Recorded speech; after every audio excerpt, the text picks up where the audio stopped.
Peace and blessings, and thanks for stopping by Stindy Farms. It's fall now, but there's still a lot to do in this garden. So come on, I'm going to show you some chores that I do around this time.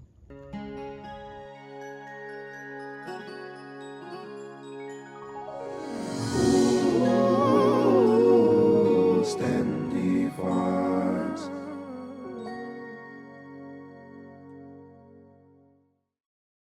So today I'm going to be working with my citrus pots. I'm going to start preparing them to bring them in for the winter. And if you notice, this plant is yellowing, which tells me that there's some problems in this pot. As well as this pot here, the plant is actually dying back. And it was doing so well that I'm going to repot it because I suspect that there's some grubs that are eating the roots of this plant. So I'm going to pull it up and we're going to do some investigation and see what's going on with this soil. This is my lemon plant here. As you can see, I still have a tag on it. This is a Meyer lemon. But if I didn't have this tag, how would I know the difference between a lemon and this is actually a lime? So the lime plant, if I take a lime leaf and I crunch it in my fingers, it smells like citrus. So I know that this plant is lime. As opposed to a lemon, if I do this with a lemon leaf, it doesn't have a smell. Also, this plant here I know is either grapefruit or orange. That little extension tells me that that's either a grapefruit plant or an orange tree.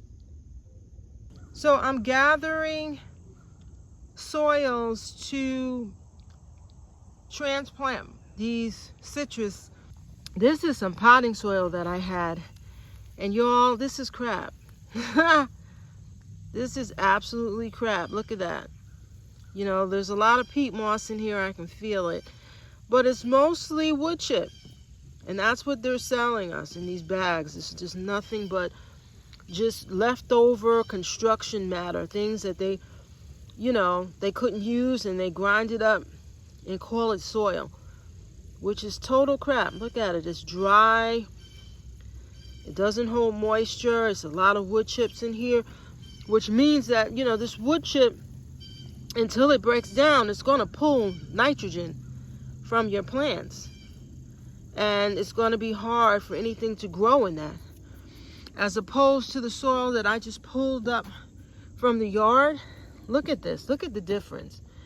This is retaining moisture. It's rich. It's got a lot of sand in it, which is good because it you know, citrus don't like wet feet. So they don't like to sit in soil that's too like clay matter. But this soil has the ability for, you know, water to run through it. It feels good. Such a difference. This is a case in point. This is a bag that I use with that crappy box store soil to plant some sweet potatoes. These sweet potatoes I planted very early in the season. These are the first sweet potatoes that I planted out, and look at them. They never grew. They're scraggly and disgusting. No matter how much water you give this soil, it's still dry and full of twigs. This is sweet potato that I planted months after that first batch, and I put them in the ground, and look at them.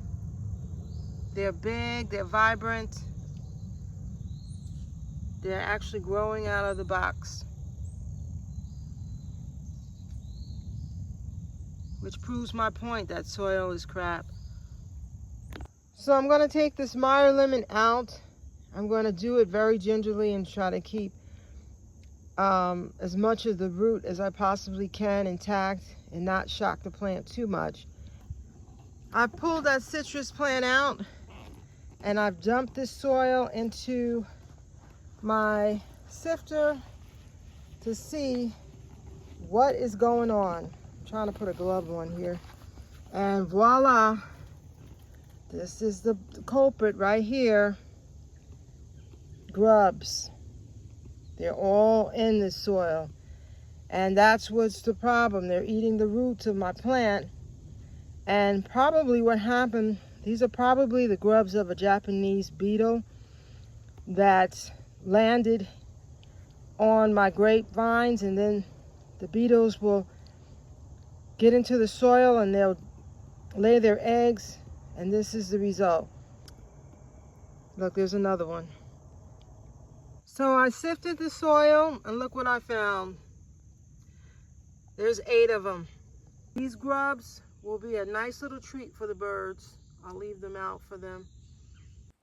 This is the outcome of sifting the soil. I took out all of the grubs and I added some of that natural yard soil that I had. I'm now going to put this back in the pot and add my plant.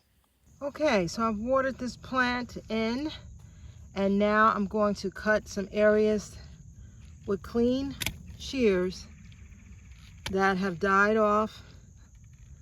I'll cut it back, leaving as much as the new growth as I possibly can.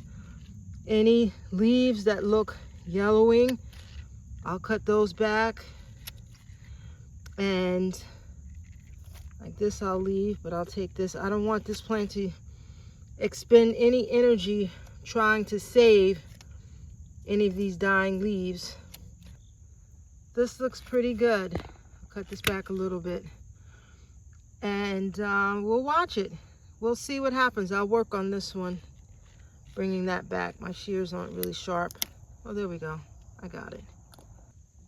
And that's it. I'm going to rinse and repeat. I'm going to do this for all of the plants that look like they're yellowing and that they have some damage to them. Well, that does it for this episode. Thanks for stopping by once again. And leave us a comment. We'd love to hear from you. Like and subscribe also. Have a wonderful, wonderful week, and we'll see you again soon. Stand